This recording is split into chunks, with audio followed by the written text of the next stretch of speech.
What's up, guys? Welcome back to episode number 2. Last episode, you guys did not get a chance to see us on video. You guys did not get a chance to even view us at all. But here we are, episode 2. To my left, we got the hardcore guy, la nueva cara de la lucha extrema en Laredo, Texas, del 956, baby. We got Crazy Man 95666. Welcome to the show, Crazy. Is there a special name we should call you besides Crazy Man? Well, some people already call me the 956 Deathmatch Sensation. Your homeboy, Crazy Man, up in this bitch. You know, we out here. I guess Crazy Man it is. Well, what's up, Crazy? Welcome to the show. I don't know if you saw episode 1. Unfortunately, we didn't have a chance to have CJ? Video. Who else? We had CJ, we had Big Ed, we had Jeremy, just a fucking sound guy, aka only sound guys. Go ahead and check out his subscription at onlysoundguys.com.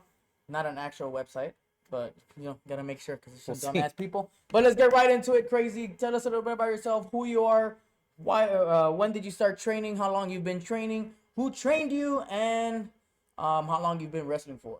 Well, thank you. Muchas gracias, Hector. First and foremost, this story of your homeboy Crazy Man started literally in the very late 2023. Me acerqué pues a sus aquí al hombre de mi derecha, me acerqué a él y me dijo que I wanted to start my career as not just a wrestler, un luchador así del quote unquote del montón. I want to be a hardcore deathmatch wrestler, and I want to be the new face of hardcore wrestling here in Laredo. Y empecé a entrenar, like I said, late 2023 with my very first trainer, and I'm gonna mention him. Este es Mercy Monster. Él fue el que me entrenó primero y luego ya después a bit time goes on, I also managed to get trained by Sacred Dragon, another local. Shout out to Sacred Dragon, by the way, aka Sensei. I need my mas. If you know, you know. You can't forget about Amazing Rude. I know you were training with him a couple of times as well. Oh yeah, a couple también. A couple times as well. I know I was there those few times when you were training there as well. With Amazing Rude también. Un saludito para nuestro amigo Rudy Sepulveda, aka Amazing Rude from Amazing Pro Wrestling. But yeah, let's not waste any time here. We got to hear a little bit of your origins, where you're from. Obviously, you're what, from here in Laredo? Yep, soy de Laredo, Texas. Awesome. Born and bred. Okay, let's get straight into it, man. I'm not gonna waste no time. I'm not gonna ask you about your little fantasy matches, etc., etc. I want to get to the good shit. Okay, a ver. Sunday, November 10th. Yeah. You had a match that wasn't originally supposed to be that. You were supposed to go one-on-one with Necro Butcher. Exactly. But some stuff came up. A lot of other people wanted an opportunity with Necro in the ring. Mm-hmm. So we decided on a Rumble. This Rumble originally was supposed to be a 10-man Rumble, including you and Necro in there, within those 10. But unfortunately, it took a turn. It was supposed to be the last 2 remaining, last 3. It was supposed to be a hardcore deathmatch type thing. The remaining 3, yeah. Exactly. And for some odd reason, I don't know what happened with management that night. Everything changed and it turned into an extreme deathmatch Rumble. And we're talking that hell literally broke loose. Glass was everywhere, blah blah blah blah blah. People were literally screaming and it was something out of the This is something you will only see at local wrestling. You would only see at CZW, IW. Pandemonium. Exactly. Pandemonium. I want to tell my part of the story, and then you tell me your part, what you saw. Okay. From your perspective. Yeah, from when you entered and everything. Perspectiva. Yeah, from when you entered and everything. Number one came in, which was, if I'm not wrong, it was Spider Kid. No, Venom. It was Venom. Yeah, Venom. Spider Kid couldn't make it, so Venom went up instead. Venom came out. You came out. You guys are here wrestling. I'm here like getting in my zone, splashing water, drinking my water, smashing my head with a trash can. I walk out, if I'm not wrong, I spit water out, and then I started smashing my head against that trash can.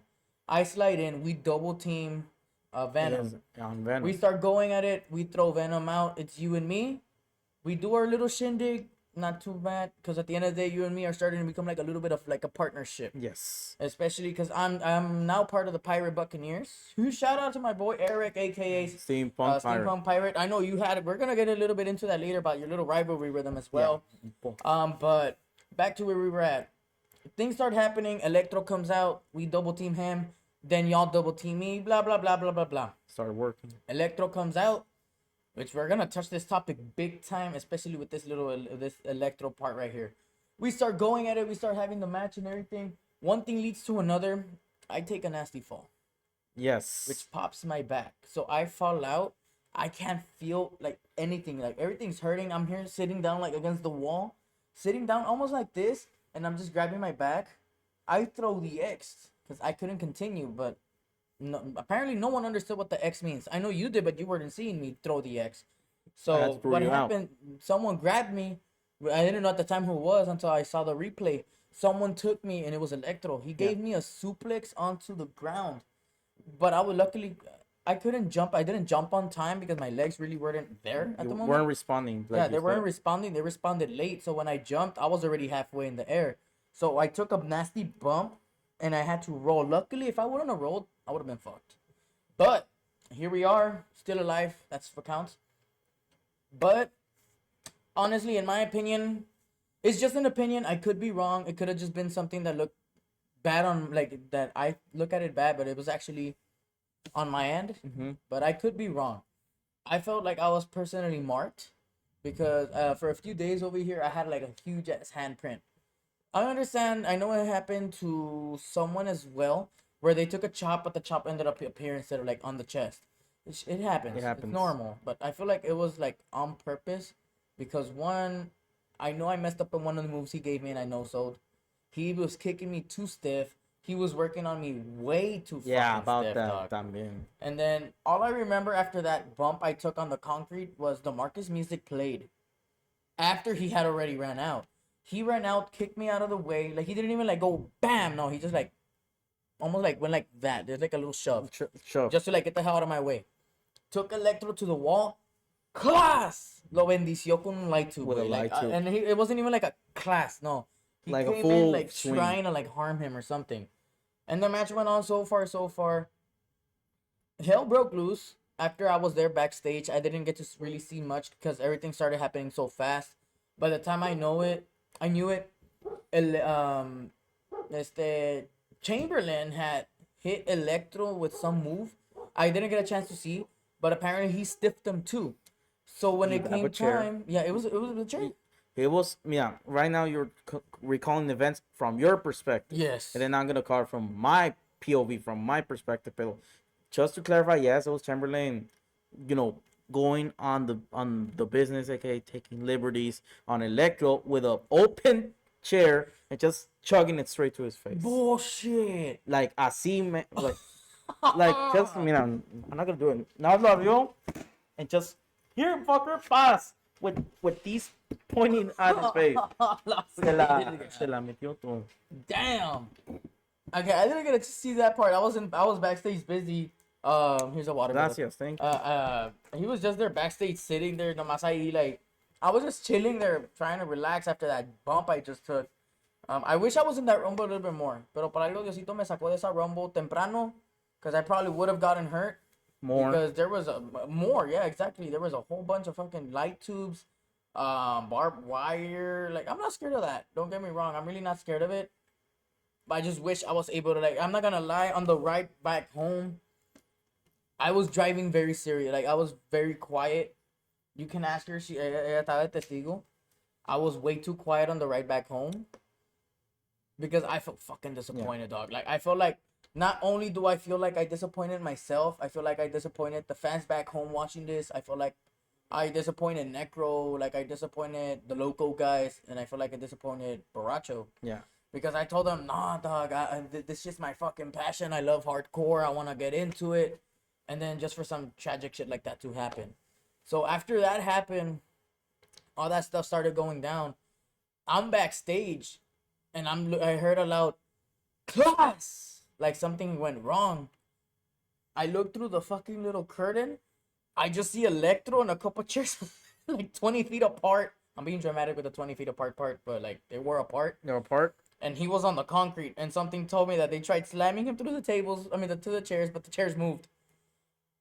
I heard he really hit hard. He really hit hard. And we're talking about concrete, folks. Like a slab of pure concrete. No padding, nada. Like that type of concrete right there. Like straight, no padding concrete. Yeah, for those of you guys watching on hearing on Spotify, you guys can check out the video version on YouTube.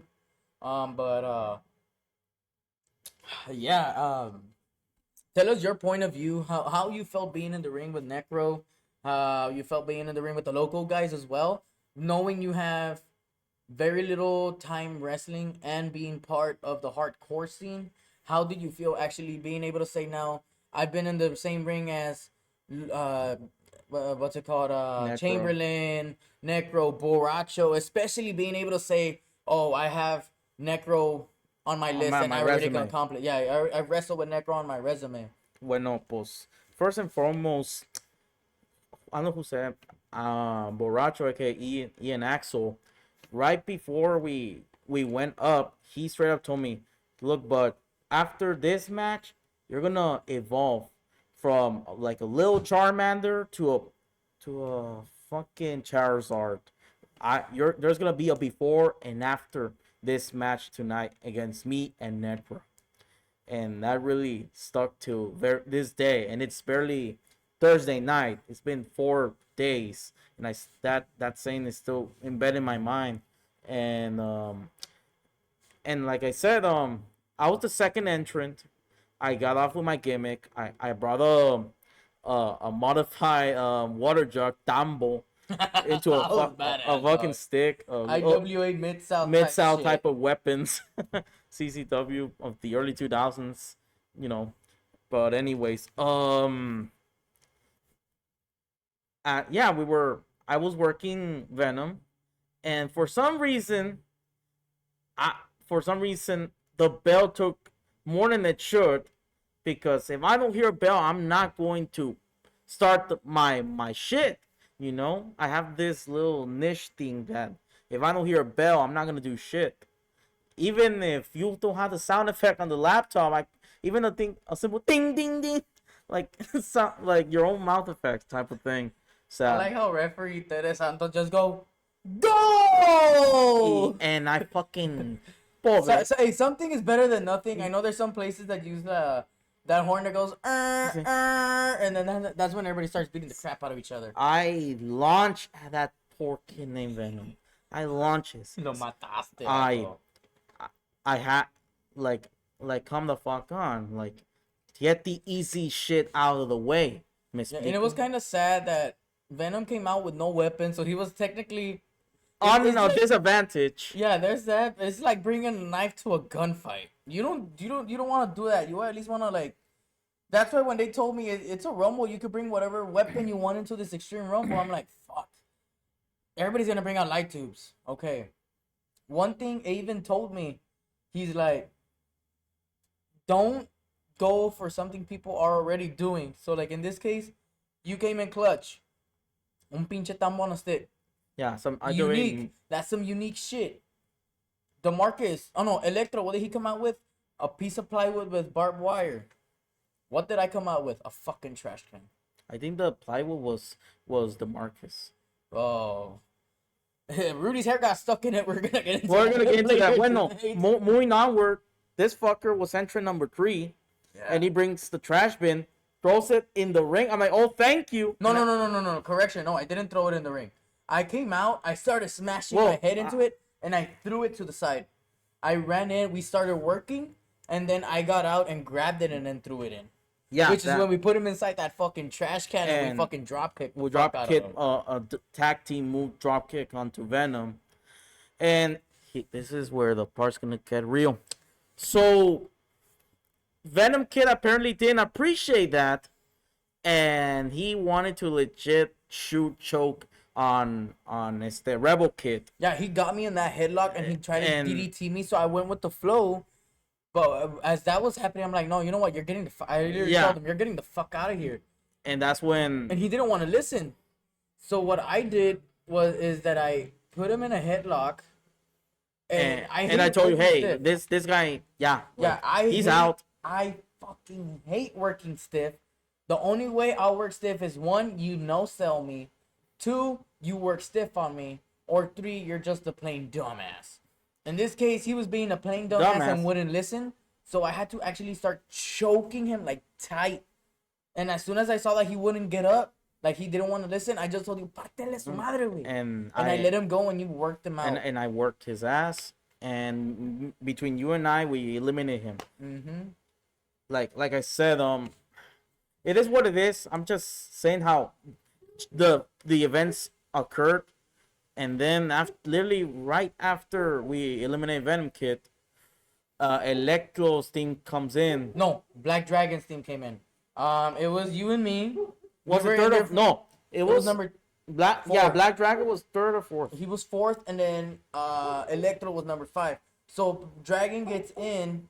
We start work. No, I think he works on me. Then you. I can't recall too well. He started working on you, and then I tried to get him off of you and started chopping him.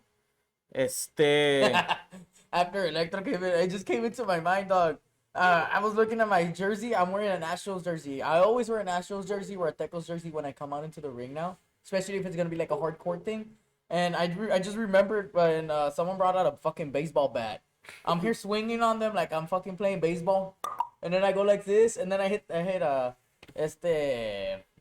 what's it called, Black Dragon in the gut, and I'm like, and then you're like, yo qué puto, you're here throwing the fingers at me. I'm like, tú también, güey. I'm just like, ay, se fue. Y se fue. It was that I really enjoyed that part. It really made like the fans like pop. Yeah. That shit was fucking cool. Sí. Except for the parts where shit started getting. And real. then, like I said, Electro gets in the picture, aka in the ring. Y luego está bueno. He started working on me before you clop him with the bat.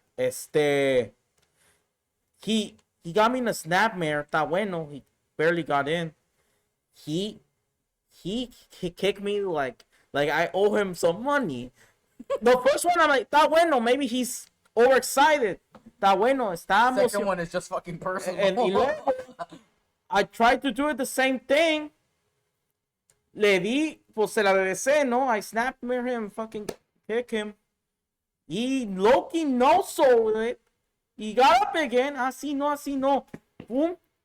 And he hit me hard. I'm like, oh shit, it's personal.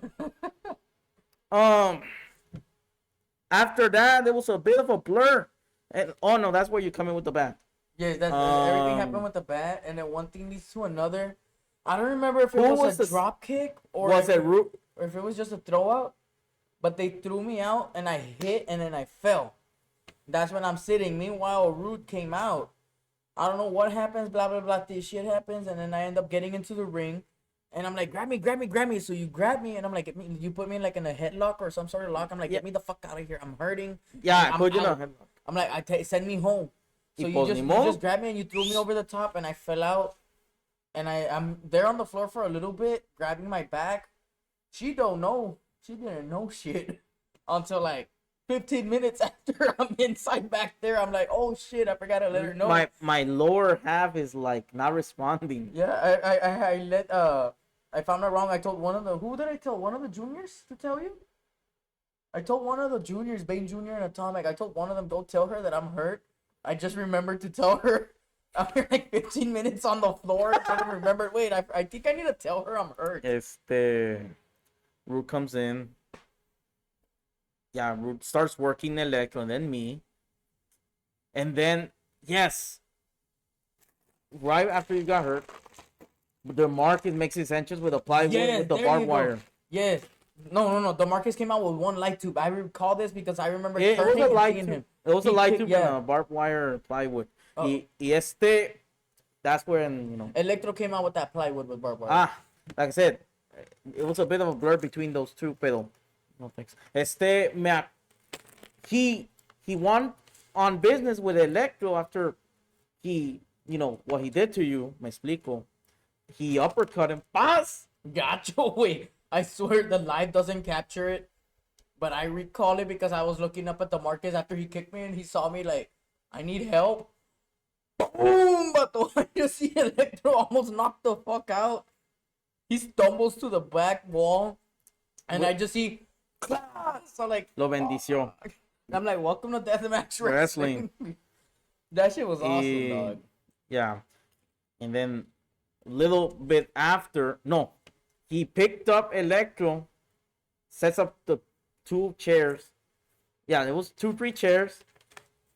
And it was very half-assed porque the Marcus picks up Electro and slams he slammed Electro like your uncle throwing a fucking ice bag from the gas station. That's what I was gonna say. And that's all I heard. Like pure skin on concrete. Okay. This is how it sounded backstage. Wait. Okay, this one has a little bit of water. This is all I heard. Exact same sound. For the people at home. Exact same sound. For the people at home, I hope y'all heard that. That was painful. Yeah, it sounded cool. And I'm not trying to laugh here. Like, it could have happened to anybody. But I just feel like it's ironic that it happened to him. Y luego... We're podcasting here, fool. Like, it could have happened to just literally anyone. It happened to him. No offense, the dude's skinny. Now imagine throwing a skinny guy who probably weighs what, 150, 160? 140. At full force down onto 2 chairs that fucking decided to say goodbye. Yay!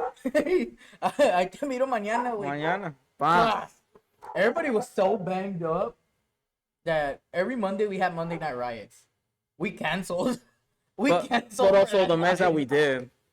There's that, but it was mostly because we were all banged up. I think everybody wanted to wrestle after being I know. Actually, for real, folks, the morning after, my back was killing me.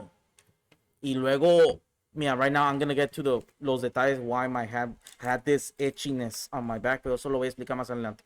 Chamberlain gets in the Rumble, and he starts working on me.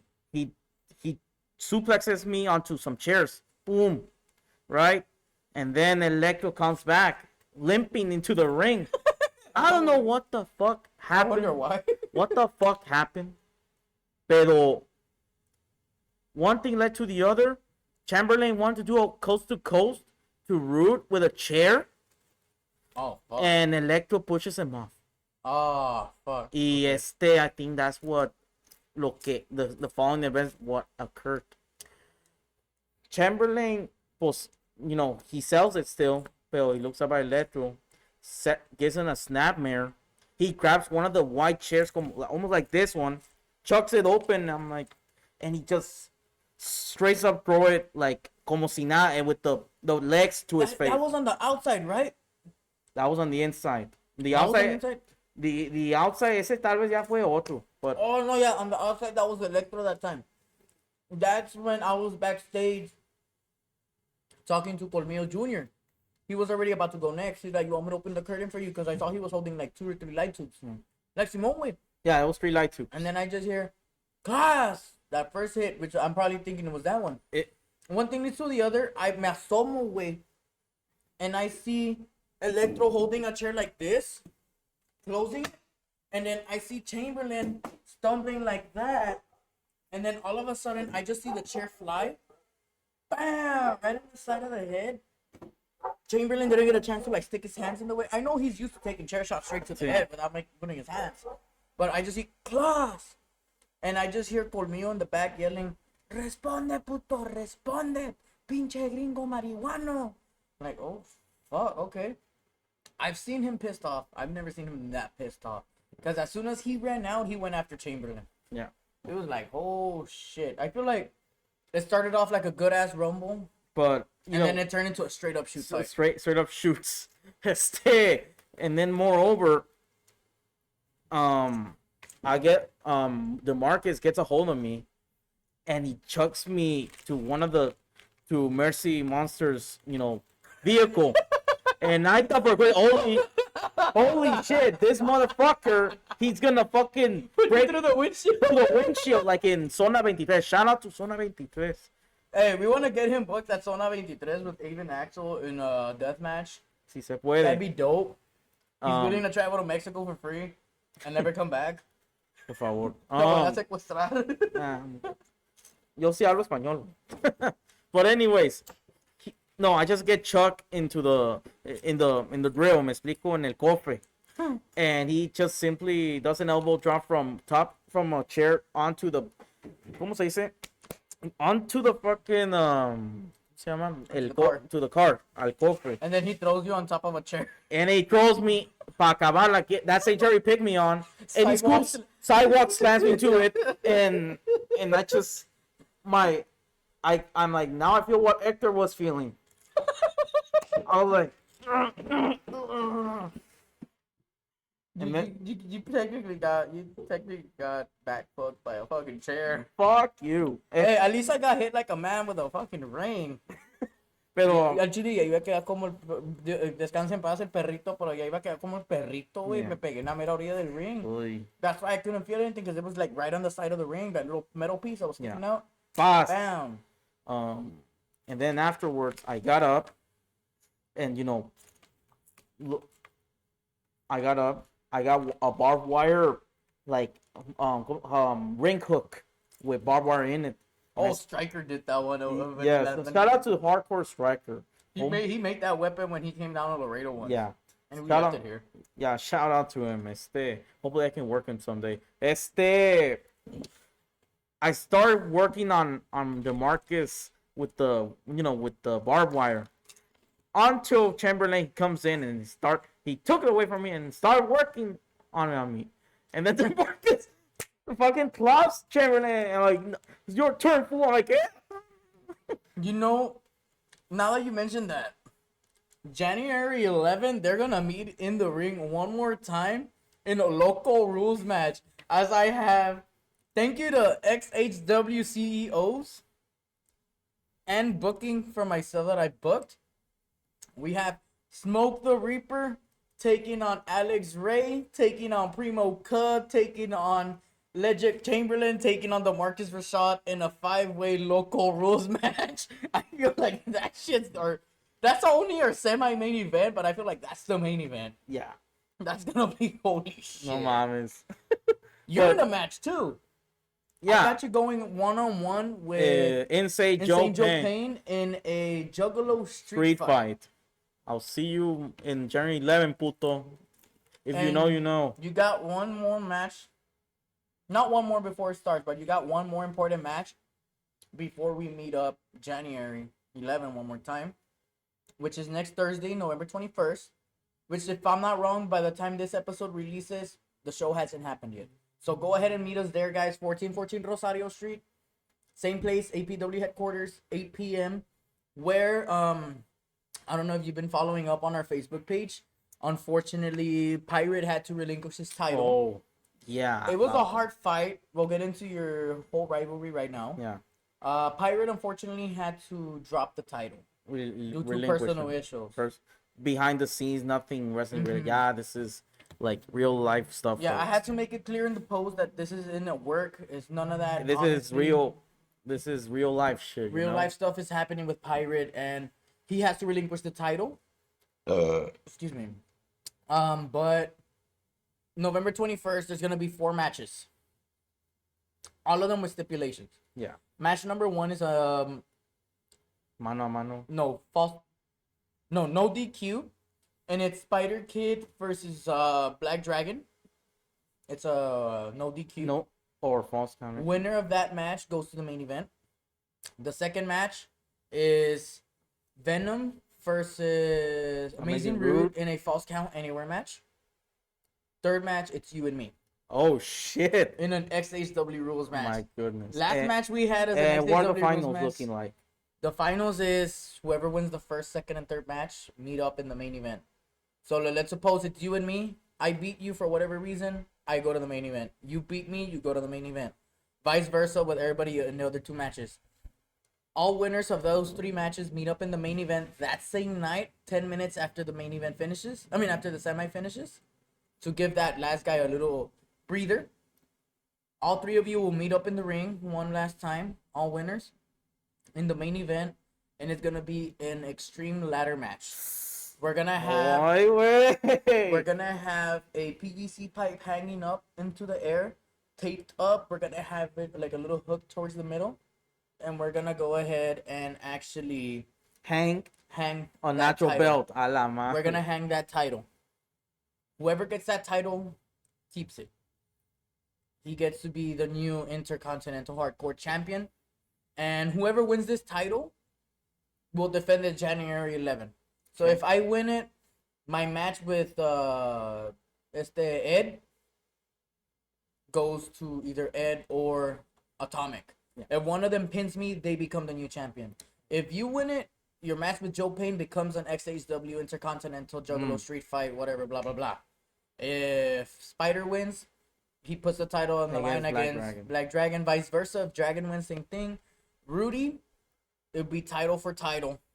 Whoever wins the title, like whoever wins the match, keeps titles. That'd be dope to see Comando Segundo Senior. Comando Segundo 2 belts. Comando 2 belts. He technically will have all the gold in XHW, literally, except for the XHW crown. Yes. Which Big Ed has it. But who knows? What if Ed decides to cash in on Rudy or decides to cash in on Comando? The possibilities are endless. Like, it's tricky to know that we have a crown that can be cashed in at any moment. Because what if, for whatever reason, Spider wins the whole entire thing, the whole tournament, and Ed comes out of nowhere, bam, cashes in, and is now our next hardcore champion? Or what if he decides to cash in on Comando during January 11th? Or the possibilities are endless. Yeah, like the possibilities are endless, and it's like, I wish I could say I know what's gonna happen, but I really don't know. It's all planned out as everything happens. Yeah. Like right now in talks, I don't even know if I'm allowed to even talk about it yet, but I'm gonna give a little hint. Houston is coming to Laredo. That's all I'm saying. And I'm not just talking about the local guys. I'm talking XHW is going local.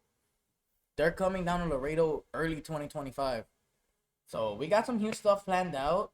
We just moved out from the APW headquarters. Now we're at Arena Vadillo, making our debut January. Free show. We got 5 matches. Well, 7 matches if you include the pre-show matches. We're doing the all content guys want a shot at Arena Vadillo, so we're gonna give them a little taste of it. At the pre-show special start time, we're gonna start like at 6:45, 7 p.m. on the dot. 7 p.m. So we can start the main show at 7:45. And it's still dark in January, so yeah. So I know for sure we need to get spotlights. We need to get fog lights. Everything. We need the whole shindig to make the Arena Vadillo look awesome. But yeah, speaking of matches, what type of matches do you want to have in the future? That's not necessarily like, oh, I want to verse Lowrider or Legic or Madman Pondo. No, wait, no, not Madman Pondo. Drake Younger and all those guys. What type of stipulation matches do you want to do? I know you told me a ladder match is in your description. Honestly, if you're able to beat me in this XHW rules match, you'll be in that ladder match. Yeah. But honestly, brother, like, not trying to sound cocky, but XHW rules is my shit. Nah. XHW rules is my shit. We'll see. I stuck you in a fucking we'll see next week. Vato. I put you in a fucking carretilla, dog. That carretilla te ayudó tu pinche mayate, el pinche Atomic. El Bane Jr. Hey, speaking of Bane Jr., wey, hay un rumor, dog. El Bane Jr. quiere un mano a mano contigo, güey. Dale la mano a mano, no seas culo. Mira, I'll pay for it. Primeramente, like I said back there, yo le dije a este pinche huerquillo que él ni siquiera tiene 18 años. Yo no lucho contra niños. Nomás dale el mano a mano, güey. Sí, la mano, pero para irse a la verga. Se va a la escuela, pinche morro. No, honestly, would you ever give him that mano a mano, though? Like, a ver qué dice su papi. A ver qué dice su papi, a ver si se deja. Hey, speaking of papis, güey. Los tamales, güey. Los necro males, if you know, you know. Necro males. Not everybody understands that one. It's an inside joke we all have. It's a story we will never tell. And we will never tell it because what happens backstage stays backstage. Even though this wasn't backstage, but whatever happens at APWHQ after hours stays at APW after hours. So, holy shit, dog. Honestly. Moving on after Legend, takes liberties on Electro. The Colmillos come out with more light troops. Y ya es cuando shit gets real. Spooky dust everywhere. Maca, aka. Let me talk about that. They start wrestling, right? Bam, bam, bam, bam. Sí. The Macas come out. Maca and Junior come out. Junior. Bam, bam, bam. All of a sudden, I see Chano run out from backstage, Echa Madre. Junior gets off the ring and starts running.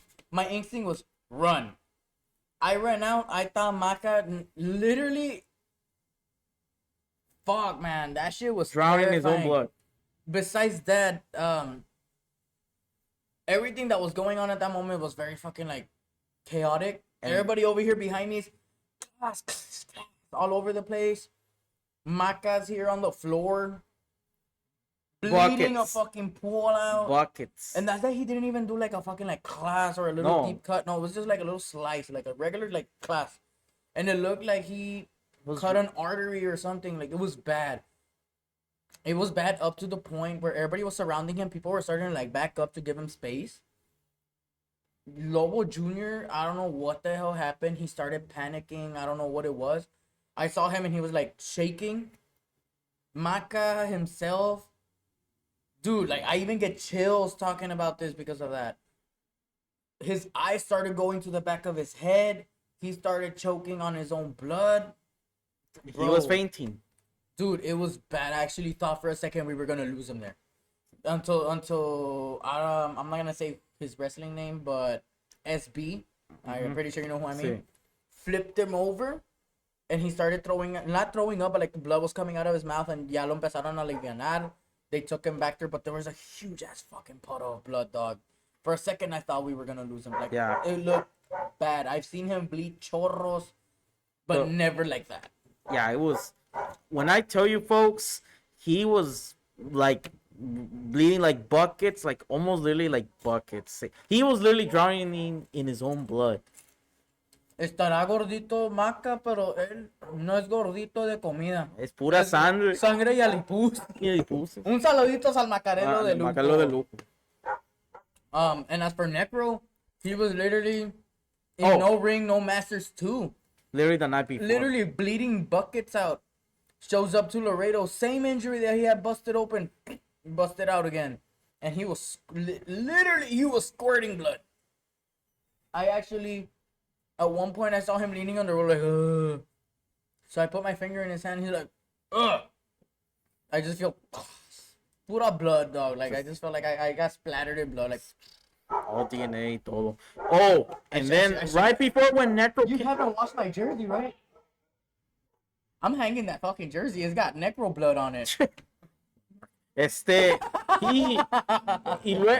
Right before, after the Colmillos got in the ring, there was another incident going on. Which one? I don't know who gave him... I think it was Maca that grabbed one of the leftover barbed wire plywoods and he chugged it on Root's head. Oh, that was after the Maca incident. That was a little bit after. Bueno, más adelante, like after he got a breather, porque pues, like I said, he was fainting. Satora, Amazing Root's hair got tangled up with the barbed wire. Yo le corté la cabera, Amazing Root. I have the privilege to say I cut off Root's hair, and it's on video. Thank you, Lowrider. If it wasn't because of Lowrider, that wouldn't have been on video. Y luego, and then I saw him. Fuck, ni modo. I had to literally punch it out of him. Pas. Una of those fucking blows le clavé. I'm sorry, Rupert. He said, "Quítate." I was trying my hard not to laugh, pero like una vez le clavé machín en el scalp. Like, quítate. Like, that's Tell me why I can actually hear Rude going, quítate! like, me atacó ese, estaba así, pum, quítate. Estaba bueno, and then Leo Jr., you know, he axe handles me, boom, and he told me something. No, he rips my shirt. Whoa, he takes out my shirt. And I'm like, oh my god, I know what is coming. He had his last light too. Ah. ¿Te bendició? Nah, I mean, I already got several of those, bro. But anyway, that's besides the point. After that, he scoop slams me to the remaining of the barbed wire plywood. I don't know what happened, but say he tipped over one of the chairs in the ring, and we both fell on the barbed wire. I had the whole weight on him on my face. I know. I'm like, hey, yo, pause. Algo me dice que your Maca isn't his daddy no more. It's more like you. No. You're Lobio Jr.'s daddy no, now. fuck no. He calls you daddy. Hey, no, neto, saludos a mi amigo conmigo, Lobo Jr. Which who I hope to have in this chair as well, sitting with me in the future. También a conmigo de Lobo and Bane Jr. I know I'm working with him to getting him down here. Bane, Atomic. More. And, I know I got Rude as well in the future too. So let's see who else we can get on here. Y nada, dije, you alright? Dije, sí. Se tropezó with the fucking chair. And then Ian comes in. Ian Axel. He got this gimmick with the Santa Claus shit back. Electro culió, way. It's on video. When he comes out, Electro looked like he was about to attack. But the moment he fucking sees his 4x2, seeing him pull out that fucking 4x2 with barbed wire, he's like, nope, and he walked backwards. Ahí, Ian starts chugging that fucking barbed wire 4x2 plywood over everyone. He looked at me. No, he gut checked. Well, he kicks me on the gut. It got snagged on my skin and rakes me. Oh. He raked that shit on my back. Me bendició. I was like, he literally said, "Welcome to deathmatch, bitch." Sí. And now he was causing mayhem all over the ring with the 4x2, and then finally, I don't know what, mira. Primeramente, I know we're not perfect y todo, pero I didn't need to hear Necro Butcher's theme song, but in my head, I knew he's coming. And there he was. The man, the myth, the legend, the final boss of deathmatch wrestling. The Necro fucking Butcher. Right? Coming out of that curtain, throwing his arms up and ready to cause hell. He punched, I think it was Chamberlain. He punched punch or chop Electro. They both go down. He launches at Mac. Oh yeah. Holy! When I saw that, I felt like. No offense to Necro Butcher, huge shout out by the way, huge fan. Dylan, if you're seeing this, thank you for giving me some advice that I asked you for. But I felt like I was watching Homer Simpson choke out Bart. I just fucking see Necro. Imaka just going, ah! Y That shit was iconic. I wish I need to get that clip. That's gonna be how we start off the videos from now on. Oh! And then our intro hits. And damn, bro. After that, something. Necro gets the good old 1, 2, 3. Boom, boom. And the third one.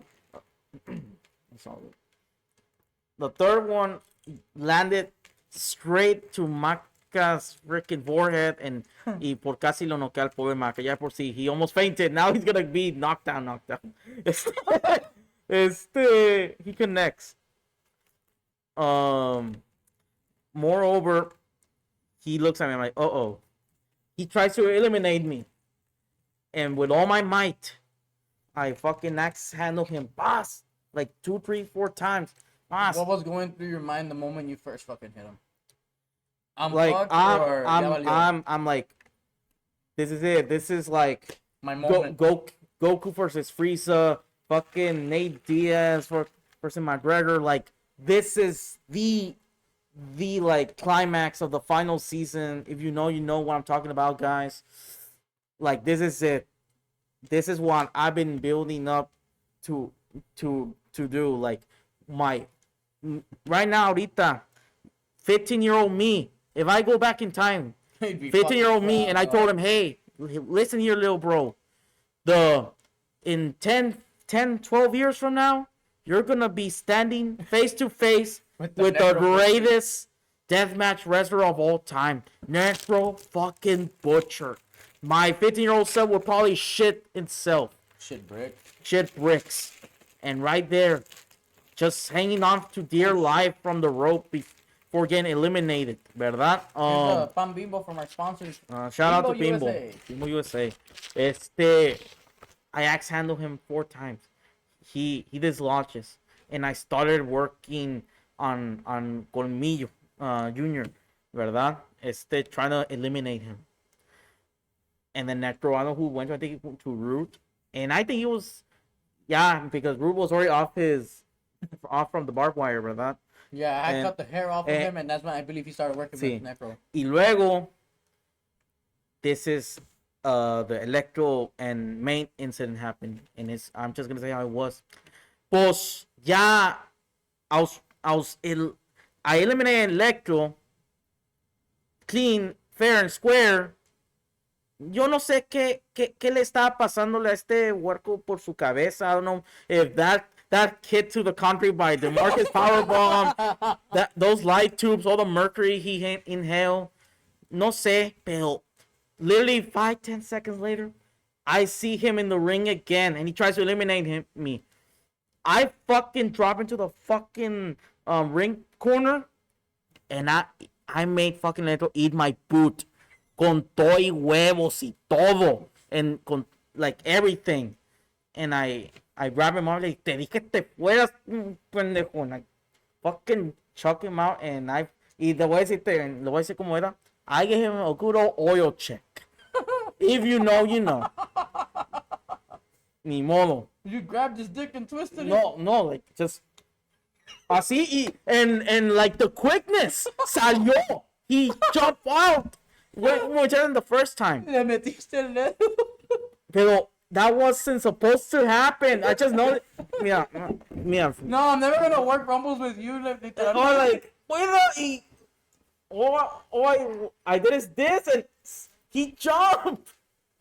Salió saltando. With all the time I've known you wrestle, I'm never stepping in a foot with you in the ring again in a Rumble. Because I know you're gonna stick fingers where the sun don't shine, vato.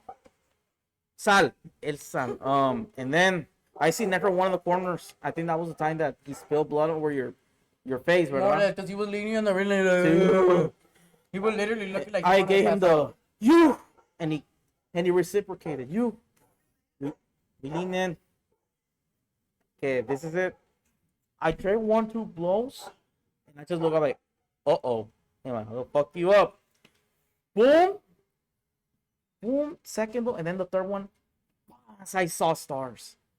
Todo se fue en blanco. I thought I had a concussion. But it was just the lighting. I don't know if it was the Lord telling me, mijo. It's not your time. No es tu tiempo. And I just look up. Necro picks me up. Like, hey, Necro. You did it, bro. Take me home. All right. All right. He grabs me by mis mallas. Like, oh, no, shit. He's actually gonna fucking do an Aaron Mercer outside the ring. Pero me agarré with the... You shout out to Aaron Mercer. James. Shout out to James, formerly known as Aaron Mercer. James, shout out to him. Some Aaron Mercer, like, type of bum. I mean, no mames. I hold on to the rope, and at least I landed on the ring apron first before I hit fucking to the concrete second first to the concrete. and everything. I'm like, oh fuck. I want it to last longer, but hey, being At least you can say you were in the ring with the Necro Butcher, and you got a chance to actually work with the Necro Butcher. Y Unlike me, unfortunately, I had to get out of the match fast, but I give it this much. I can say I still shared the ring with them. I shared the locker room with them. which we're about to talk in a bit, because the knowledge he shared to us Was awesome. vale oro. Yo, honestly, when you guys see him walk into the venue, you're like, oh, The presence is there. Yeah, the aura. yeah. The aura, I was there. I got there. I was in reverse, unloading the entrance, the music, everything. And I just see him walking with his gear bag. I'm like, oh, It's him. I feel like it's actually him. Like, a la madre. So, as soon as I see him, I see Lowrider. Hey, what's up, bro? No, these guys, there's confidence. Like, hey, what's up, bro? What's up? ¿Qué onda? ¿Qué rollo? Right? But with Necro, You can be ghetto Sí. with them. But the moment you see Necro, you're like, nice to meet you, sir. And you're like, gonna handshake, everything. It's like you're meeting the final boss of of deathmatch wrestling. deathmatch. And you know, part 2 of the Electro incident. He comes back to me on the ground y agarra el mismo, the same water jug that was broken in half by Chamberlain to Root. Lo agarra and he chucks it behind my neck. Guess what?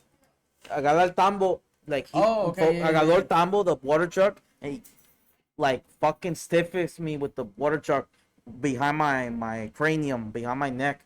And I just looked him up and I didn't saw it for shit. I gave him that, really, bro? El me agarra, then vamos, güey. I thought in my head, okay, we're gonna some good old fisticuffs. Está bueno. We're gonna sell this in the back. It shouldn't be that way, pero afterwards, there was no fisticuffs. Spoiler, there was no fisticuffs. Just que ¿por qué hiciste eso? Que I'm like, bendecido, güey. Ve tu lucha extrema. Tú con madre, ¿no? I will say this: he hates on fucking Lucha Extrema, and yet he decides to say, Ay, "I'll do the saludos. Rumble." He decides to say, "I'll do the Rumble," and then they tell him Extremas, and he like backed up. And he's like, "You know what? All right, fine."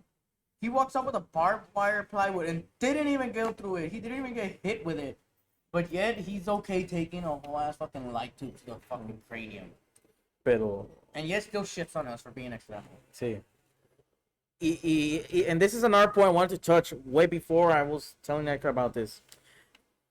Mira, I knew, and I told Hector, I told Eric, aka Steampunk Pirate, que we, from the very beginning of the formation of XHW, there's already gonna be some people criticize, la gente nos va a criticar porque somos extremos, no es lucha de verdad. When Well, Electro got a taste of the fake luchas extremas. We're different. What XHW brings to the table is like nothing Laredo has seen before. We are the black sheep of the Laredo wrestling scene. Les gusta o no.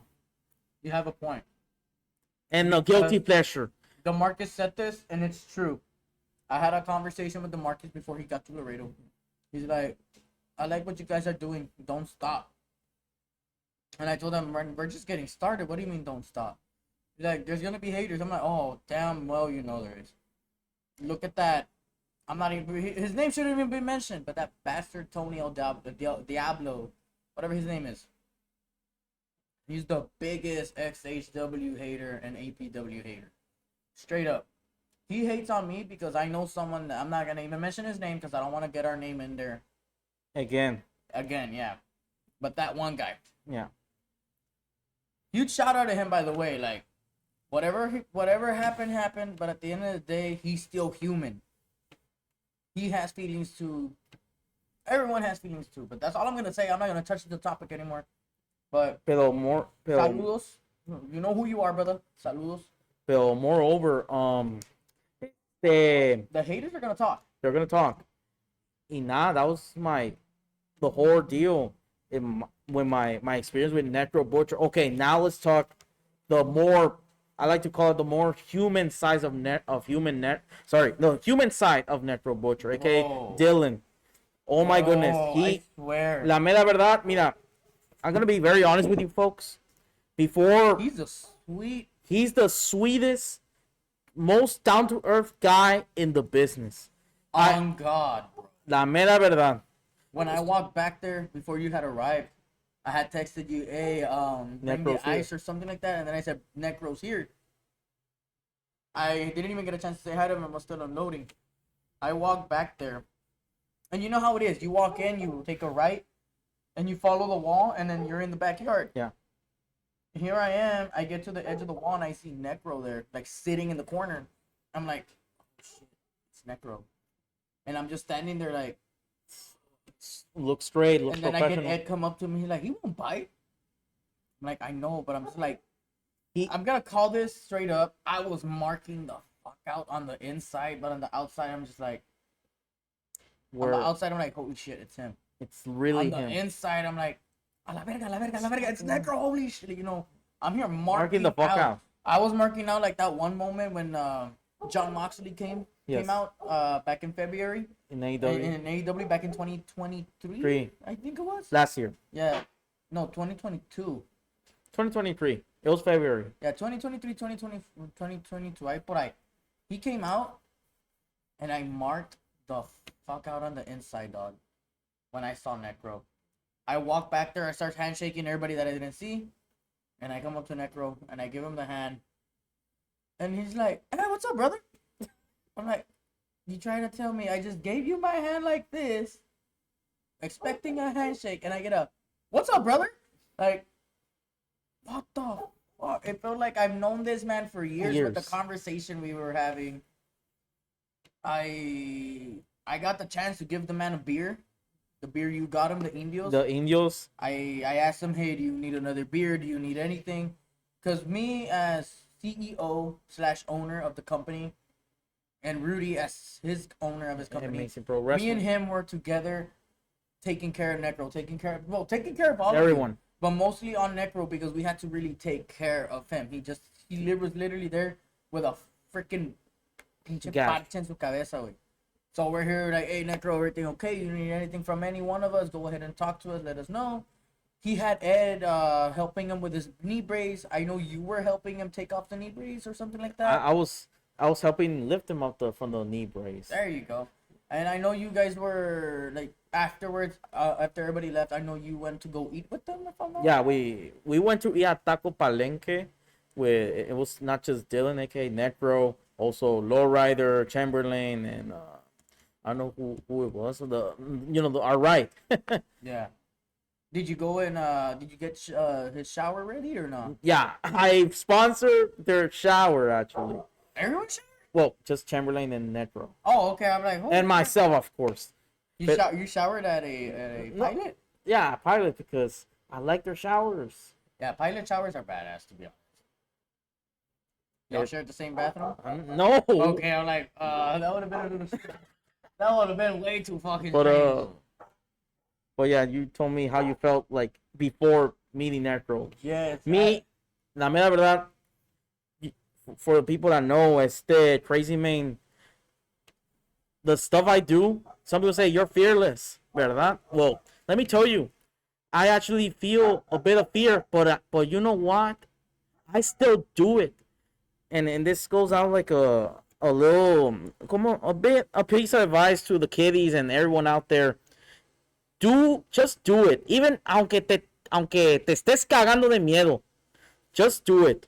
Bro, yes. Even if you have fear. But look, te voy a dar un ejemplo for the 90s, 2000s kids. If there's this cartoon, there was this cartoon called Courage the Cowardly Dog. Whoa. He may be a scary cat, but he doesn't. He doesn't.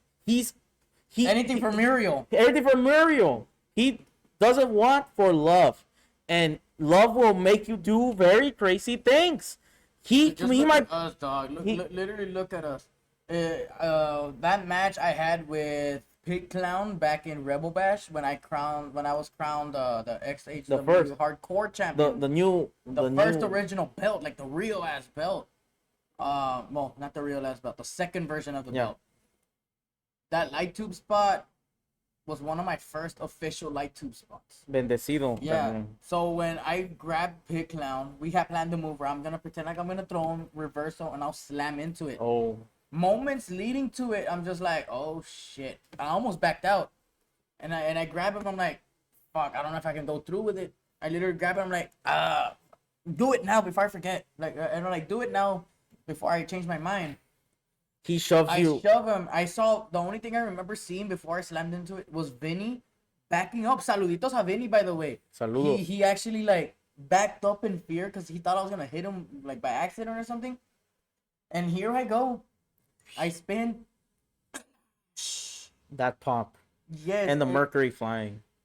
No, that one didn't have mercury. It was just like the piece of glass just falling down.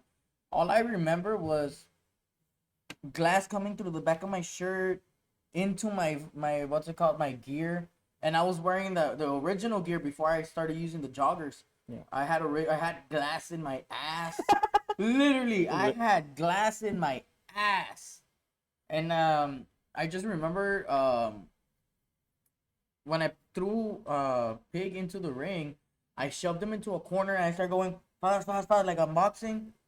I chopped him and then I just threw him into the board with glass, and I just hear like he was literally like I had like shanked him or something. But that was my original first time ever working with glass. When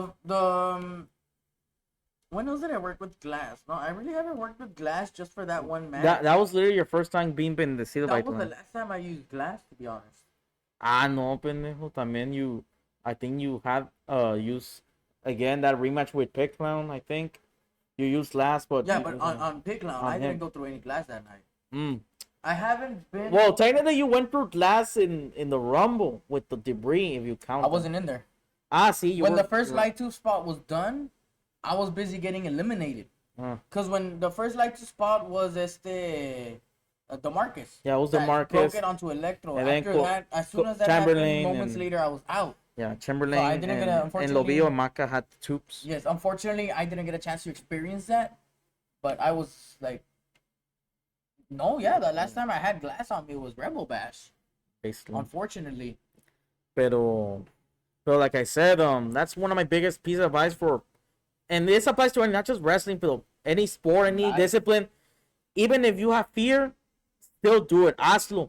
Dude, look at me. I'm actually very scared of fucking heights. I hate heights. I don't. I fucking hate them with a passion. Back in my shoe job, my other shoe job, I had like this, le decimos order picker. And it's kind of like a little platform, like a montacarga, like a forklift. It lifts you up. And lifts you up. I was okay, up. Look, I'm not scared of that type of height. Like, I'm not scared of, like, if it's work-wise and you gotta lift up and down, like, on a machine. I'm not scared of that type of height. I'm scared of that type of height, like, you know those ladders? Not the ones that are triangle like this. Like, the ones that you just keep on pulling up? Yeah. Okay. The ones that lean against something? Ever since I had an incident happen to me where I had to climb what's it called? One of those ladders up onto a sign. Like, you know that sign that's on the side of the road that has, like, the advertisements? Yes. Which was almost yay high. Up in the air. And then wind starts going back and forth, and the ladder goes like that way. I got the biggest fear in fucking heights, dog. Up to the point where I'm like, what the fuck? So sometimes I get up onto the top rope. Yeah. And I actually have to go down to the second. Not because of, I can't jump off the top or I got no balance. No, it's just because of that scared of heights. For some reason, I'll say this. When we went to Corpus. Yeah. I remembered I jumped off the second rope from there. Onto Pig Clown, I think. Onto Pig Clown. No, yeah, just Pig Clown. I jumped. Dude, I was freaking terrified to jump. And I was very, like, nothing. And that was a low post ring. Yeah, I was jumping. I remember jumping off the stage, which was probably, like, up to here. like 2-3 feet up in the air, and I jumped, and I was like worried. Yeah, all I remember is I cross body him. He fell, and bam, hit his head against the chair. He's like literally just go. Pero un saludito a mi camarada Pig. He's also, if I'm not wrong, joining the Pirate Buccaneers, if I'm not wrong. Pero, I was about to say, pero, like I said, ending it off. Well, not ending it, pero, and then knowing Dylan, aka Necro, like I said, literally the most sweetest, most down to earth guy you ever meet. Big time. All those people, yeah, he'll fuck you up, but he will fuck you up worse if you get under his skin, which is pretty hard to do. Those incidents that you see online, it's because he did those receipts for a very good reason, and you had to really be so stupid to make Necro piss to beat the living shit out of you. I mean, he still beats the shit out of everyone, but not with carefulness. With love. He'll beat the shit out of you, but with love. If you put it that way. Yeah, he'll literally beat you with love, to be honest. And for real, like, me cuidó machine the first time, but then the second, okay, time to fuck you up. Yeah, he's like, all right, let's play a little wrestling, and then when it's time for the real shit, he's like, all right, it's time to play wrestling. I'm gonna kick your ass now. Yeah, he's a living legend for reals. And the tips he gave me and the boys was golden, like de oro. Nothing but smiles that night, despite the incidents that occurred. The incidents that occurred, everybody was happy, dude. Fans were happy, dog. That's all I cared about, was that the people left with a night to remember. Como dicen, yo nomás estoy contento con que la gente se vaya con un sabor bueno en la boca. Con que digan, I went to a fucking XHW show and I fucking left wanting more. You know damn well the people that went wanted more. It was a night to remember, like DeMarcus said, and it's gonna be true. And he said it's literally happening right now as we speak. It's Thursday. Almost. And we're still talking about it. He said 5 years from now, we're all going to be talking about this sitting around a campfire or something. And we're all going to be laughing about the stuff that happened. We're literally here on a Thursday night talking about this. And still talking about it. And it still feels like it literally just happened like yesterday. 2 minutes ago. Very, very, very impactful things that I learned from both Necro and even Axel. Which, if you guys want to hear some of the stuff that he told me, it will be on the podcast from the episode previously. He gave us some good tips there as well. He mentioned some stuff about death matches and stuff, about why he uses syringes. So you guys can go check that out as well. But I'm back there and I ask Avon, hey Avon, people are telling me that the match is now on Extreme Rumble. He grabs me by the shoulders and he's like, brother, don't be scared. I'm like, no, I'm not being scared. I just want to be caught up because I was out there for a long time. Like, yeah, it's gonna be a hardcore Rumble. Don't be scared. Just work. Have fun, enjoy it. And then he told me, don't take something that you're not to the ring that you're not comfortable taking back. So I told him, so I probably shouldn't take a gossip leak. Perfect. Don't do that. And I'm like, okay. And that's when I'm like, all right, what can I take to the ring that I don't mind taking to the face, to the head? Like, I could have just grabbed the fucking stop sign. Oh my God, the stop sign. I just remembered. I'm so sorry for that. I don't know what went through my mind, dog.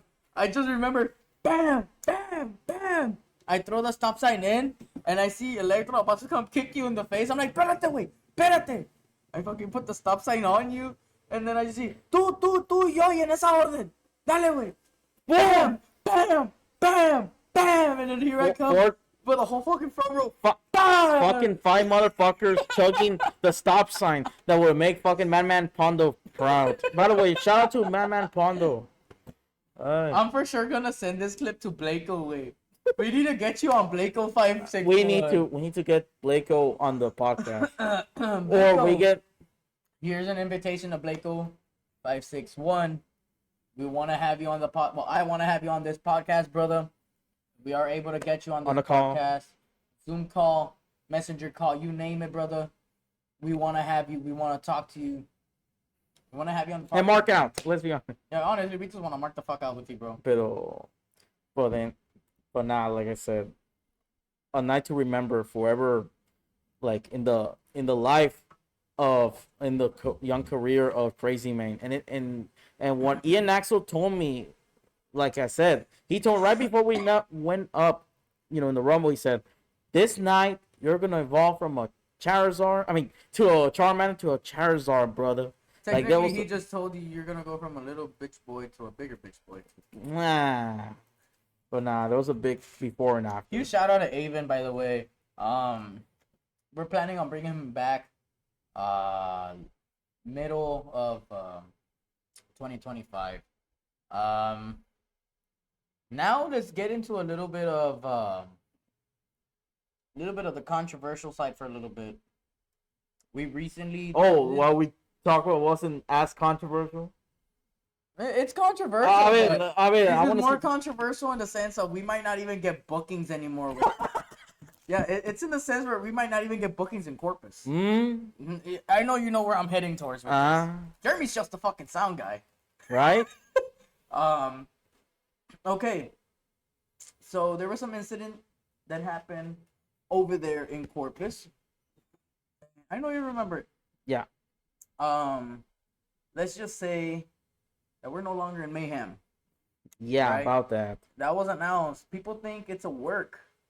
But there's some heat. Yeah, there's some literal heat behind this whole controversial shoot.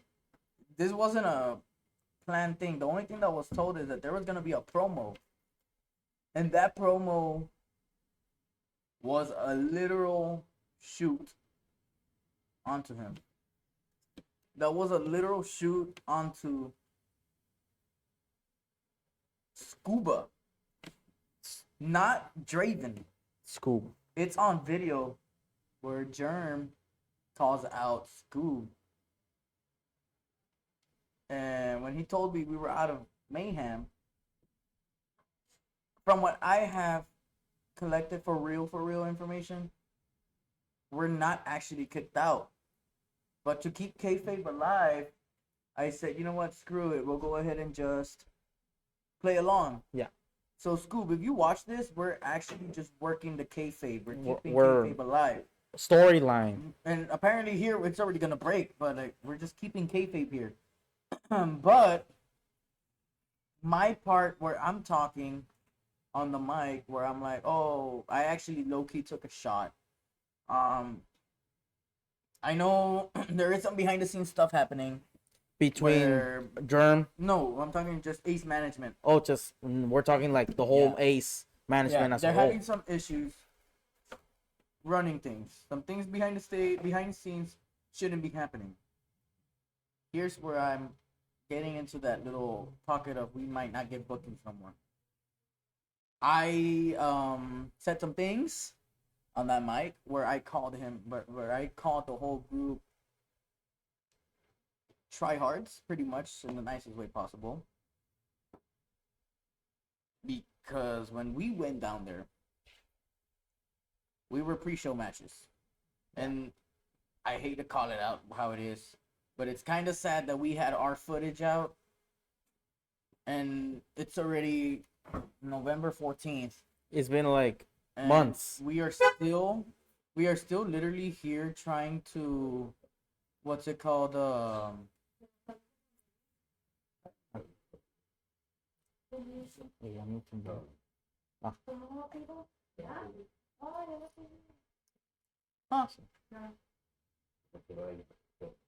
Que no te vayas porque te vamos a romper la máscara y te vamos a abrir y te vamos a hacer el pozole, güey. No, pozole no.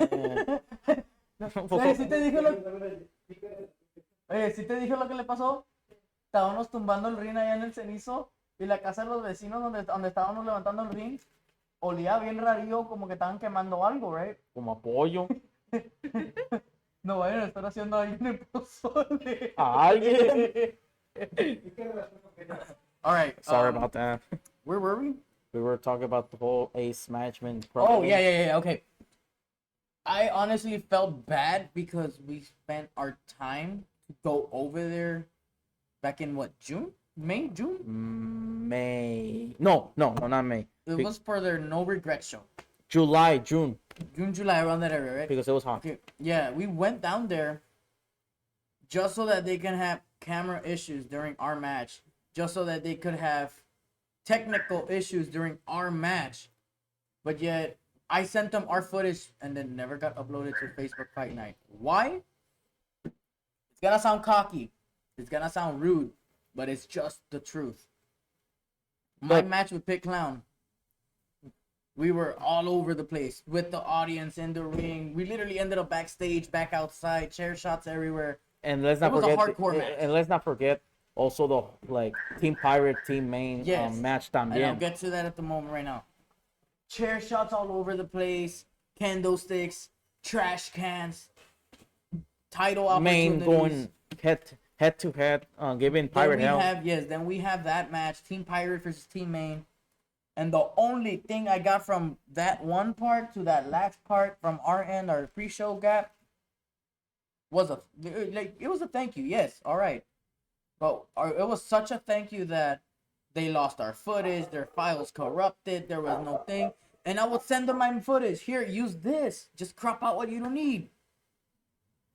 November 14th, and I'm still waiting for that to happen. At this point, I'm not going to expect it anytime soon. And I don't really care anymore. But at least we have our angle. Yeah, we have our angle. That's what counts. We got our stuff out to our guys. What would have happened if she wouldn't have recorded? What would have happened if your brother wouldn't have gotten clips? Right. There would have been zero proof to say we worked purpose. We worked that crowd than the rest of the six, seven other matches. Sorry, not sorry. God damn, Bato. The only thing I will say is that's kind of sad that with the crowd we worked with there was very little. It was like more or less like our type of crowd, maybe just like a little bit more than usual.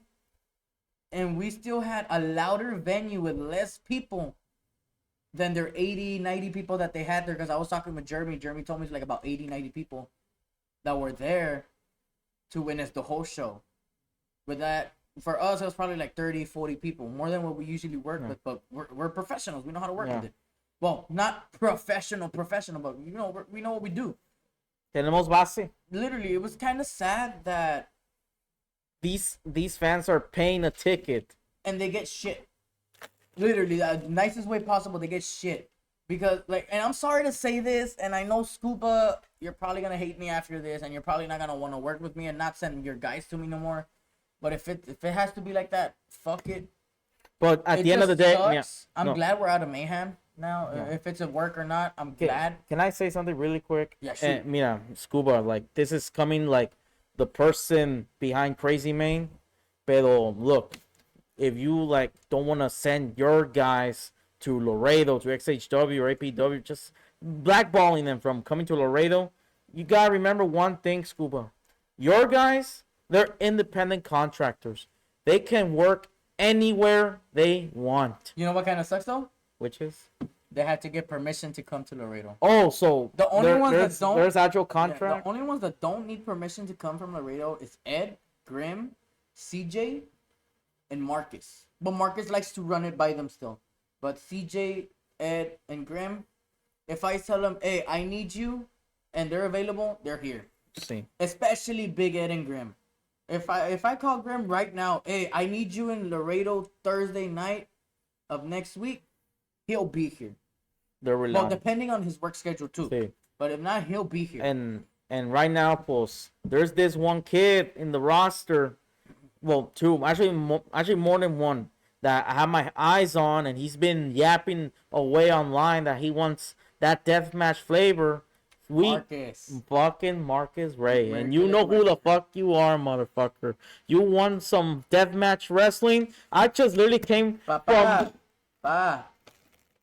Finish off with Joe Payne first before you... You're getting ahead myself. So, hey, ponte en fila, güey. Get in fucking line. Marcus.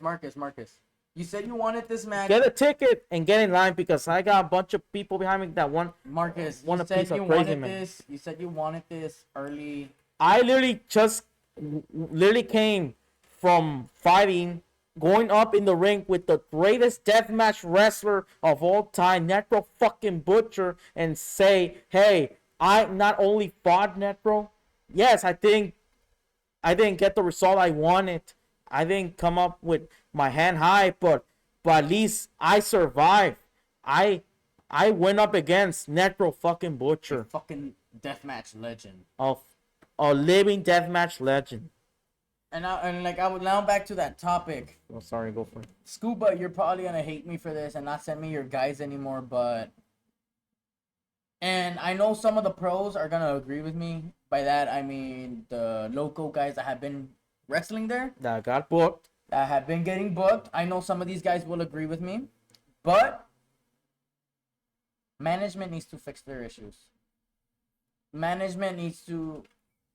I'm gonna touch an incident that we had in our brand too, and I know it's probably gonna be out there sooner or later. But yelling at someone off. I don't even want to get pissed off over this, but let's suppose I book you against Lowrider. Yeah. Obviously, I'm gonna want Lowrider to go over. But if I'm paying you, like if I'm paying Lowrider to put you over and have you win, and for whatever reason, let's suppose she tells you, no, you're gonna win. He's gonna put you over, but you're gonna win. And somehow Lowrider wins because someone else told him he's winning. You guys fix each other's shit, right? Yeah. Let's suppose you and Lowrider do your match, and you guys have a finishing ending where he's gonna win. And y'all go with that and forget that you guys had to switch it or whatever happens, right? Mix-ups can happen all the time. And I'm the one in charge. I'll be Scuba in this case, and you'll be the other guy in the other question. case. I'm not gonna say names because I don't want to, get him involved more than he already is. Yeah. And you're here telling me it's because Blank told me, and then I just start lashing out at you. I don't give a fuck. I paid you to put Gavin over. Blah blah blah blah blah blah. There's video evidence of this, so there's nothing you can say that. No, this didn't happen. Dude, I have the inside scoop of the stuff that happens there. And it's not from Jeremy before you say. You can kick Jeremy out, you can throw Jeremy out, and I'm still going to have the inside scoop of what's going on in Ace. And it ain't Ed either. Ed doesn't really tell me much unless I really sit down and, get it out of him. But that needs to fix as well. And there's ways to approach someone with a problem. Exactly, for example, if we're here sitting in a group, let's suppose, we're all chilling, and I know he fucked up in a match. I'm like, hey, can I come talk to you over here real quick? Take him to a private room. Take him outside if you have to. Talk to him, hey, what the hell happened here? Blah, blah, blah. I know emotions were high that night. Stakes were high. Everything was high that night. But that doesn't give an excuse to yell at talent, especially professional talent. And especially out-of-towners. Especially out of town. When you're putting more on a higher stance than your local guys. And then also, why be cocky and think you're all that just because you're fucking 6 feet tall? I've seen motherfuckers go down 6 feet tall from fuckers that are 5'2". My height, exactly. I've seen fuckers 5'2" knock out guys 6'2", 6'1", 6 feet tall. Not all of them are gonna fucking fall fast, but the higher you are, the harder you fall. The harder they fall. So, and I'm not saying I'll go beat your ass. No, I'm not saying that either.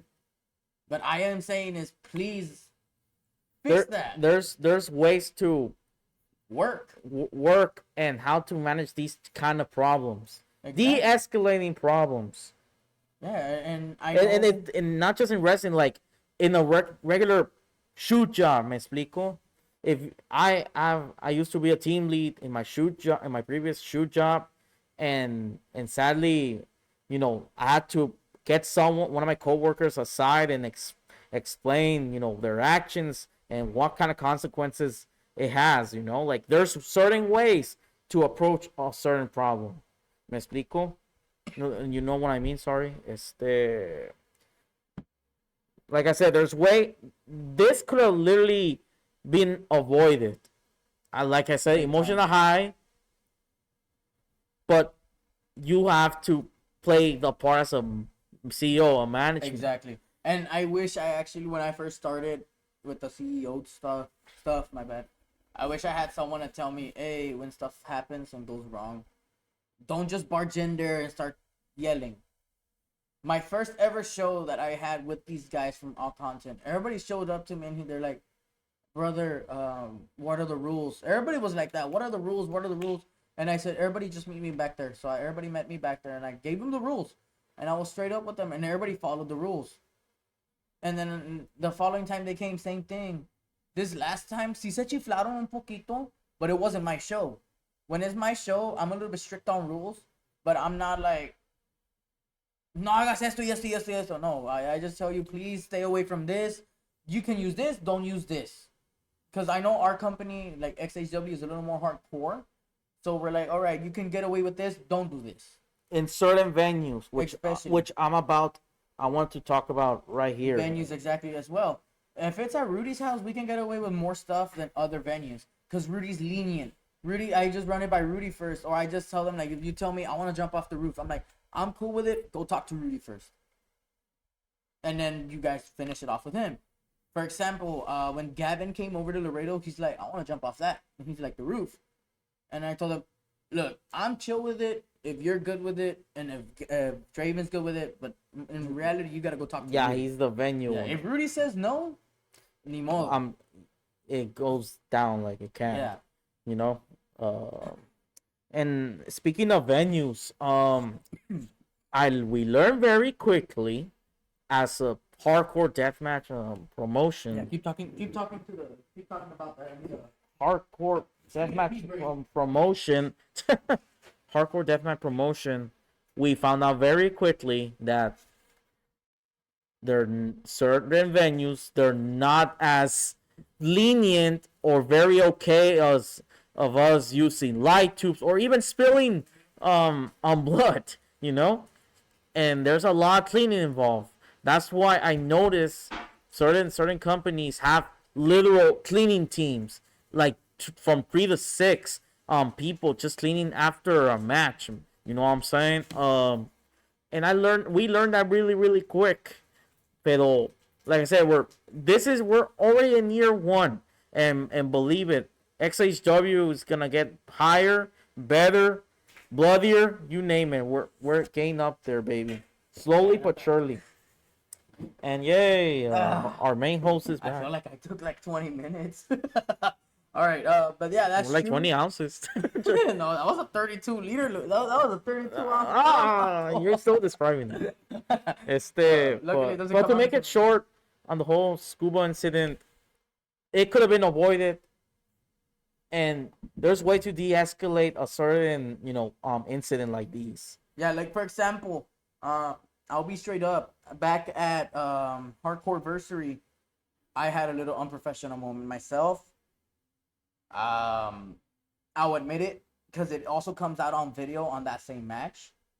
It was Big Ed versus Spider Kid. We have a rule with the guys, at least with the XHW guys. If you can't do the fucking move, don't fucking bother. Don't fucking do it. Yes. We told them, and we've always told them this. Ever since we went to No Regrets back in Corpus, we had Spider Kid do a spider crossbody. We name it Spider because of him. Yeah. So it's just a regular crossbody. And he did it on me and onto my former partner at the time, because he went MIA, Rey Extremo. Clash, he came onto us, and he tried to do it a second time. We didn't even want him to jump, but he already had done it. So like whatever, right? Like no, vamos a mover. We're not gonna be assholes. So we went with it. The second time I jumped onto the ring and I pushed him off. Ever since then, any show he tries to do a suicide dive. And that's the name of the move before YouTube or Spotify tries to take me out for this. A tope. It's a tope suicida. It's a... Just call it tope. Yeah, we're just going to call it a dive. He did a dive. A tope. Finger quote. Dive. So what does a dive consist of? Going either over the top, going through the middle rope, running to the rope, then jumping out, or going to the outside, jumping off, off the rope, or something. This kid literally runs to the rope, runs back, steps out of the ring, and then jumps. So it looked like total garbage, shit, literally. And I even and sadly, Big Ed got injured because of that. Yes, he got injured in that match too. And I told him straight up before we even got there, don't use the chairs that are for the public, and don't, for whatever reason, suicide dive. And it's in the group chat somewhere. Oh yeah, don't dive. Sorry, YouTube's gonna kick my ass for this. And apparently it went through one ear and came out the other because that same night, what did he do? He threw himself onto the chairs and he dived. So as soon as he dives, you just hear me in the background. I am gonna beat the living shit out of this motherfucker when he gets back here. I grabbed the microphone that we have for the monitor for Germ when he's reffing. Hey, take this fucker home right now because I'm gonna fucking kill him. Turn the mic off. 2-3 minutes at most. Over. It's home. He gets back there and I start yelling at him. I thought I fucking told you no dives. I told you not to use the chairs. I was yelling at him, gacho, left and right. And we warned him. And everybody was looking at me like, but a la madre, like they weren't expecting that out of me. And then I turned and looked at everybody. But the thing is, we warned him. Yeah, but I know we warned him. But at the end of the day, if it should have been on me, like, hey, can I come talk to you over here? And then tell him what I saw wrong. Instead, I lashed out, and everybody saw me, and I had to use him as an example. Everybody was looking at me like, this is just an example, guys. Please listen to us when we say shit. We say it for a reason. We want you guys to making be safe. sure of your safety. I even yelled at him, look at Ed. He's literally limping. You hurt him in the match. And then he just looks down. And I'm like, I'm not trying to put you down, but you need to learn a lesson. And then that's when we had already a set price for him on pain. Not Ed, on Spider. I deducted. And I gave him his pay, and I'm like, this is just a little lesson so you can learn what not to do. Yeah. And then he looks at the cash, and he's like, I'm like, if you would have listened to me and not... I would have been okay with the chair. The chairs are replaceable. I would have just paid the chair. I would have been okay with that. I really didn't care. I prefer you guys not to break them because depositos salen caros, güey. Deposits? Yeah, the deposits are expensive. So if one chair gets damaged, I lose my deposit and I had to pay the chair. Another fee. So it kind of sucks if a chair was broken. So like if I would have rented the chairs for the Necro Butcher show, I'd be charging chairs left and right like a motherfucker right now. So when I say please don't use the chairs, there's a reason why. We're not being assholes. We're just trying to play it safe. That's why we have rings underneath the ring. We have rings we have chairs inside the rings for a reason. We tell you what to use, what not to use. Yeah. So and it's not just us. Any other promotion, they rent chairs. Yeah, and then there's some that are lucky enough to own the chair. So that's a luxury to the actually. Yeah. So like if there's a wrestling promotion out there que have their own chairs. Tienen feria. Tienen feria, neta, for reals. Dude, chairs are fucking expensive, dog. They're like $30 a chair when they used to be like $5-10 at the most. I miss those $5-10 chairs. Instead, here we are having to spend like $40 on chairs just to get a measly 25 chairs. Right. When we can be like, holy shit, we have like a shit ton of chairs. Like upcoming event, January 11, I'm gonna have to talk to the local guys and let them know, please don't use my chairs for the venue. Use anything underneath the ring or in the designated pile. Because I want to have a pile of weapons just somewhere in the corner for them to go grab. There's a lot of stuff in that place that I need to let them know. You can use this, you can't use it. Yeah. You can climb on this, don't climb on that. Yeah. Because I know Ledgic is probably gonna want to climb that little camion. He's gonna want to climb the fuck out of it and jump off of it. Spoiler. We're not even 100% sure what happened. Yeah. Like I said, Adena Badio. We're making our debut there January 11, and hopefully it comes out like I want it to. I hope to have a totalmente lleno event. Like literally, ojalá se llene. It should be a fun one. Should be a fun night. I know I'm gonna be stressing the fuck out of that show because one, I gotta make sure no one fucks each other up. I gotta make sure no one gets hurt. I have my match with Ed, which Ed, if you're watching this, start counting your days. January 11 is coming sooner than you think.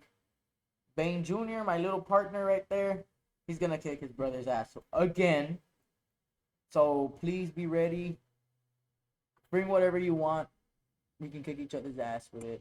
XHW Tag Team Rules match, just like we had last week with me and my partner Clown versus you. Well, CJ and Grim, because you were hurt. Which legitimately he was. He was. Yeah. Legitimately he was hurt, but I'm finger quoting it for kayfabe. But yeah, technically that was pretty much it. Arena Badillo 2025. We're making January our debut 11th. there. January 11, 2025. We're making our debut there. And we're gonna Start off with a bang.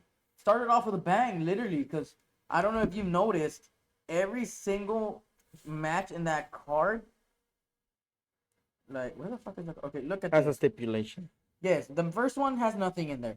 It's just like a regular mano a mano. Let's see. But then we have Insane Joe Payne versus Crazy Mane in a Juggalo Street fight. Yep. Stipulation number 1. Then we have the XHW Rules Tag Team match, which is similar to our match, but as a tag match. So it was like what you saw with CJ, myself, Pig Clown, and Jay Grimm. So it's like a hardcore match, but as a tag team. So there's really like it's like a tornado tag on steroids. And then we have the local rules match. That's where the XHW rules came in. Yeah. I adopted that from Jaime. Huge shout out to Jaime from Local Wrestling. And for Lena's, who literally, I texted him and I'm like, brother, I have some of your guys coming down to Laredo. We're going to do this show. I want to adopt local rules.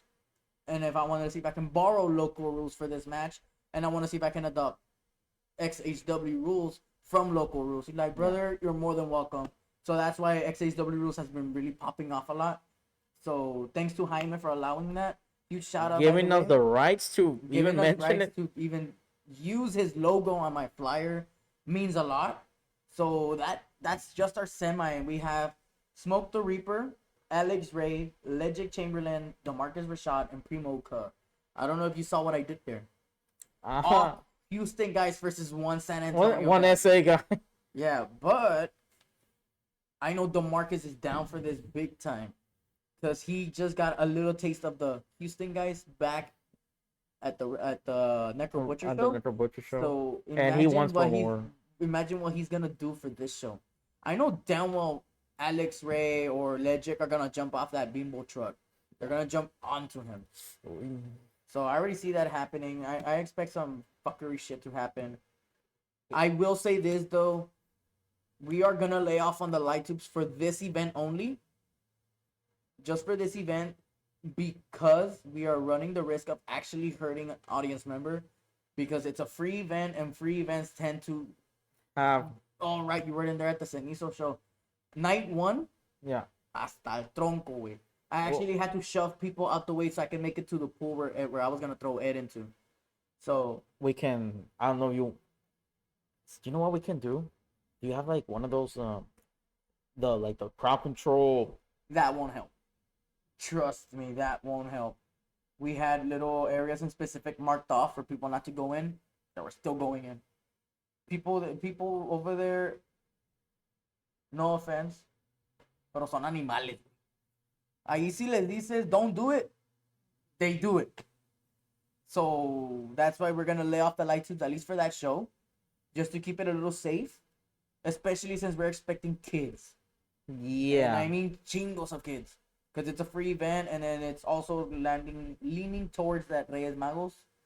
Literally the weekend after, right? The weekend after Reyes Magos. So we're going to have a lot of kids, and kids are still on vacation, if I'm not wrong. Yeah. So we're running that. Se va a llenar. Si se va a llenar, hopefully, that's what I'm going for. And then our main event, we have an XHW heavyweight title shot. As we have Amazing Root taking on our current champion, Comando Segundo Senior. This match is going to be good. Titles are on the line. The title is on the line. I know the XHW Intercontinental Hardcore Championship is yet to be crowned, but I see that I have myself there.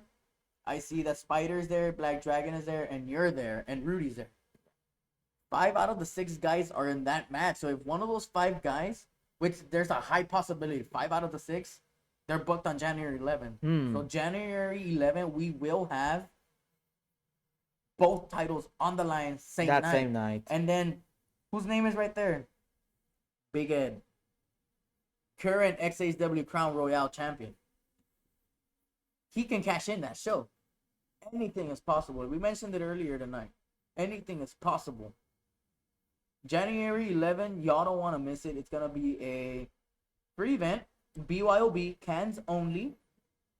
For obvious reasons. Cleanup is gonna be a bitch. You're gonna have to come back the following morning and help me clean, fucker. Can you spend the night? We'll discuss it later. You're gonna spend the night outside. You're gonna help me. We're gonna sleep outside. I'll have a tent and everything for us.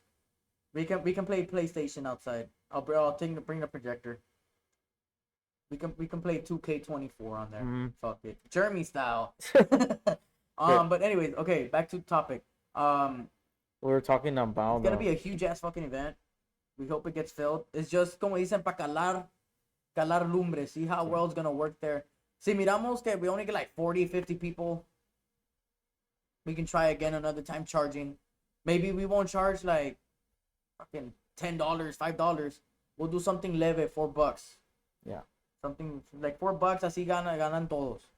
$4. Ahí sale como dicen para unas virongas, unas sodas, unas aguas, una carne or something. Yeah. And of course, for these shows, we'll have like our local guys like us. Yeah, we see that we can afford a little bit more. Yeah. Then we'll go for it. But anyways, man, is there any closing remarks you want to make? Your social medias, anywhere that we can catch you at? Any upcoming bookings that none of us know about that you're getting? Of course. Like I said, next upcoming dates for your boy Crazy Main at November 21st. I'm in the November 21st, 1414 Los Angeles Street at ep2's All Stars. I'm in it for the XHW Intercontinental Hardcore Championship Tournament, and hopefully your boy comes out victorious with my hand high and everything. What are your social medias that we can catch you at, brother? And my social medias, for now, just have my Facebook under Crazy Main 956 on Facebook. I might consider having an IG because kids love IG. I highly suggest you do the TikTok. The TikTok, brother, like that. You blow up fast. Just make sure you do a Crazy Main 95666. Make sure you use sounds, hashtags, all that shit. I'll get to you with that a little bit later. We'll see. And I'll help you start your account there. It should be dope. You could do Instagram if you want to, but I highly suggest you do for sure TikTok. No, está bien. You can post little highlights and stuff like that. Yeah, that's one. And another thing I also want to add, what are the plans for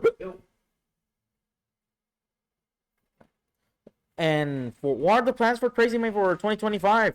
Simply, like I said, other than my date on January 11th against Insane Joe Payne, the Juggle Street Fight, be there, putos. Be there. I also have my eyes on like I told you, Marcus Ray. That apparently he wants a bit of a deathmatch taste. Well, I'm here, puto. I'm gonna give you that hardcore deathmatch taste, 956 style. And among other things, hopefully I get to be in the ring like in next year or even the following years, like Drake Younger, Lowrider, anyone, Man Pondo. I'm your boys right here. I have an idea. You want to face these guys? Okay. As CEO, first, I know my friend Pig Clown was supposed to take on Warrior. At first, I was supposed to have you take on Warrior. I mean, Pig was supposed to take on Warrior. My bad. I want you to take on Extreme Warrior first. Extreme Warrior has been wanting to get in the ring with you, Pig Clown, and any champion holder. Extreme has been getting that itch for death matches again. Yes. So, we'll talk behind the scenes after this. I want to work a match with you and him. I want you guys to work together. I know you guys will put on a fucking banger of a match. After that, I will put you up with Marcus Ray. After that, I will get in contact with Jaime so that I can get you booked down there. You can face Drake Younger or Lowrider in a death match. I personally will pay your fucking spot over there. No, suena con madre. I want you to represent XHW at local wrestling one day. As a matter of fact, if I can get you booked at TZW, we're gonna get you booked at TZW. So pretty much that's gonna wrap up tonight's episode. Yeah. If you guys want a part 2 with your boy Crazy Main, leave it down below. For those of you guys watching on Spotify, drop us with a new follow, drop us with a like, and apparently you can comment on this. So let us know who you guys want to see from the Laredo wrestling scene, or just in general, someone in Laredo, or else someone out of town. We can get in contact with them, set up a date. Google Meets, a date, something we can talk. Other than that, you guys can follow us all over our social medias. Under the XHW brand, you can find us under Extreme Hardcore Wrestling on Facebook. Don't do EX. Go for a straight up X on Extreme Hardcore Wrestling on Facebook, TikTok, Instagram, and on YouTube. My personal Facebook, Hector Espinosa. You guys are watching this. If you guys are watching this on YouTube, drop a like, drop a comment, subscribe, share the video, share it to your mom, your dad, your cat, your dog. El vecino, la Sancha, el Sancho, el perro, la vecina, la tóxica, la hermana de la tóxica. Share it with everybody. If you guys share this on Facebook, put @highlight, tags all your friends. If you have a personal, one of those Facebook pages, tag @followers. Send it out to everybody you guys know, guys. This has been Tres Caidas Podcast, episode number 2. I don't even know what we're going to be naming this episode. Probably the Necro Butcher Show review. The Crazy Main Necro Butcher Experience. Yeah, Crazy Main's Necro Experience. We'll name it that. So other than that, guys, it's been Crazy fucking Main. Your boy Hector, and we're out. Whoop whoop.